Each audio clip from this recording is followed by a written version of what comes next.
Good afternoon, everybody. So today I wanted to talk to you about how the narcissist struggles with your absence. They always operate and act as if that there is no big deal, like life is the same, it's just as usual without your support or without them or you being their partner, right? But they're very good about their manipulations and they have to look cool out there, especially the covert narcissist. A lot of people think that, oh, they just need fuel, any fuel will do. And that's fine. I do agree with that, but they don't prefer any fuel. They prefer high test fuel. They prefer 101 over 87 fuel in their tank. When they have that kind of fuel in their tank, they perform better. That's the reason.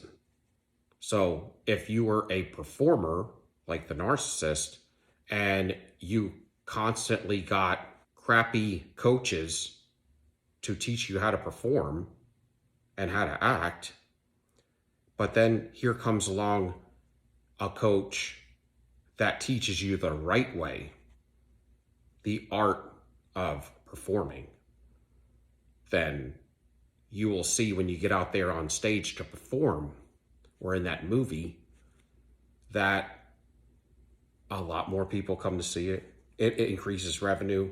It increases your vitality and how popular you are. People will be stopping you in the streets now. Because why? Because now you're famous. You see, before you were low budget, when you had those old coaches, because they didn't have the qualities that the new coach had to train you up in the way to make you famous and to turn you into a star that increases revenue and that brings in 10 times the amount of money and makes people rich. So that's the difference between your fuel and a lot of these other forms of fuel that they have. I'm not saying that we as empaths are far superior to anybody, but what I want to say is that typically what the narcissist gets empathically is far below what you embody and what you have been handing out. Now, like I say, you want to let your light shine and cover it under a bushel. No, man, I'm gonna let that shine. But you do not want to hand your fuel to swine. All of your boundaries are built around you protecting your fuel. Meaning, and that's your essence, okay? So if anybody's wondering, that's what they call supply. But that's your fuel, that's your essence, that is your energy. And your energy is always in motion. It's always doing something. And a lot of times what the narcissist does is they draw your fuel off of you. Your good, I call it good soul energy, and they throw on you their sin soul energy. They're out there cheating on you, lying to you, manipulating you, causing cognitive dissonance. They're giving you negative reciprocity all the time. They're never there when you need them. When you're sick, they're gone. And they break up with you at the drop of a dime. I mean, and you're constantly walking on eggshells and anxious and depressed and a lot of times isolated and waiting for just to hear their voice when you're with them a lot of times. And they act with indifference towards you all the time. It doesn't matter if you helped them finish a project that they were never gonna do. They were never gonna get to it, and if they did, whatever they were gonna turn in was gonna fail miserably. Anything they have going on in their life, a lot of times you are the one that is flagshipping it. You're the one that's spearheading it. And you're the one that really has a lot to do with a lot of their successes, as far as even if it's just them out there lying real good, but they're going to look better doing it, you see, and they know this. Typically, they know this. They know this when they get down enough and they have no supply. So, for instance, if you've been going back to them 5 to 10 times and they broke up with you, y'all broke up, or you reverse discarded and you guys stayed, of course, it looks like, y'all are done, but that's not the case. And normally you would reach out to them and you're on that trauma bond, but you've, kind of learned a few things and decided, hey, I'm done, really. I need to make that change now. You can't change a narcissist, and you knew you could the first few months, and you're probably getting it now that, hey, I'm done now. I know that I can't change the narcissist. Anytime you try to help the narcissist, it actually gets worse, because anytime you treat them good, anytime you want to help them, it's like their fail-safe is to get pompous with you and put you down. You've decided to go no contact. This may be the first or second time, maybe the first time you failed, or maybe it could be the third or the fourth time. But this time you made it past 6 months. You made it quite a while now. And now they're starting to ask about you because you already heard from the flying monkeys. You already seen them, but you kind of dodged them, or you drove away, or they sent you something, but you didn't open it and you deleted it. And you're just coming off the rumination. You don't need any issues and problems. They will feel your absence. They will struggle with your absence because they don't find a primary source of supply very often. They do not come overnight. And a lot of times what they thought could be a primary source of supply as a replacement is not at all that. A lot of times they don't last but a few weeks or a few months. A lot of times they can be being duped by another narcissist or somebody heavily narcissistic that has multiple relationships going on at the same time as well. And the narcissist doesn't like that. They want you to do what they say, but not do what they do. They don't like you cheating on them. They get jealous. They get jealous when you're isolated. Could you imagine if you were cheating on them? What that would look like? I mean, this is the thing. They are on the other side of this. See, you always think that they're all knowing and they're so smart. And I've been there too. But the thing is they may act and seem crazy and everything seems crazy, but they're the ones that's performing the crazy on you from the jump, from the love bomb phase. So when they're performing it on you, they know what they're doing. They know what the crazy looks like on the other side. So you're the one that's what we would say wobbling and falling down and confused and fogged because you don't know what's going on. They know everything that's going on. You're completely truthful with them.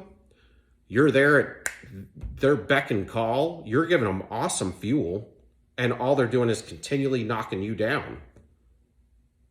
So they know exactly what they're doing. That's why they're enjoying this. If they were on the other side of it, they wouldn't know what to do. And that's why you need to treat them that way. I'm not saying you need to become narcissistic or a narcissist and operate like they do, but sometimes an offense is a good defense, because when you're in the offense, you don't have to worry about defending yourself.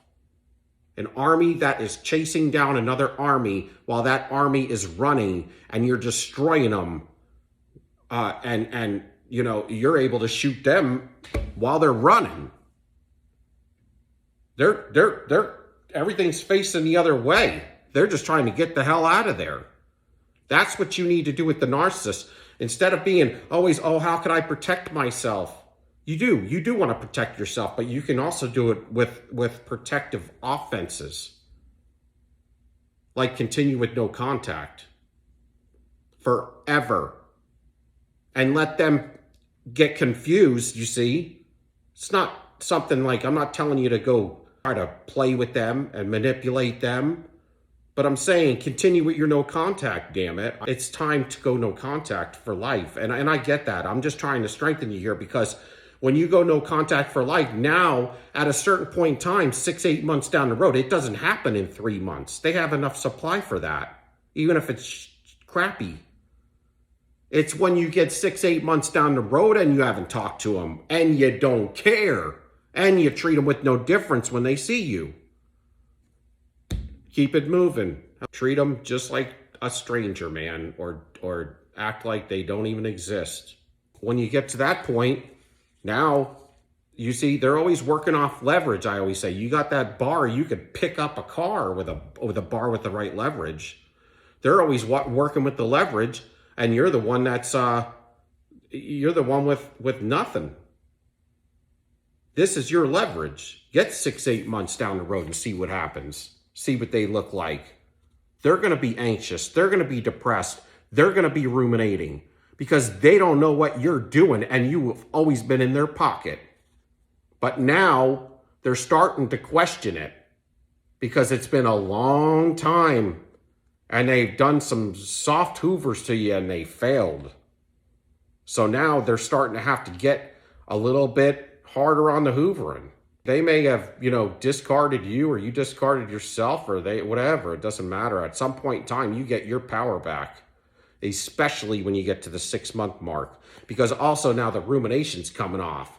When they flip energy with you until you understand about reactionary abuse, but when they flip that energy with you, all that rumination that you have for months and months and months, I know it's cognitive dissonance. It's their actions don't meet their words, and here's the good person, the bad person, the adult, the child.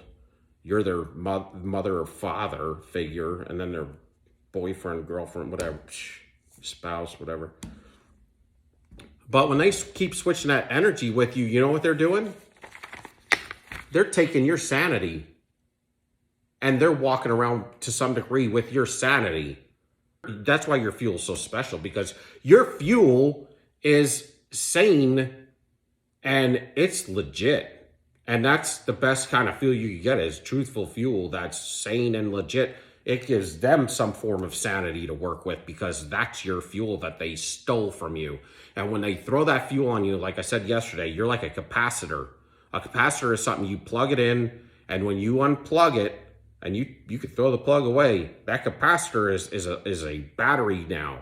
You're charged up with their negative fuel because you've been with them so long that it takes 6 months, 8 months, 9 months to get that stuff to burn off.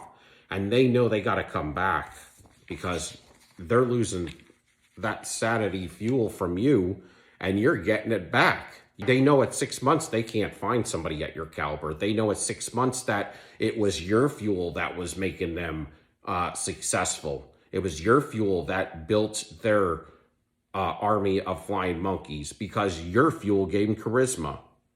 Your fuel gave them charm.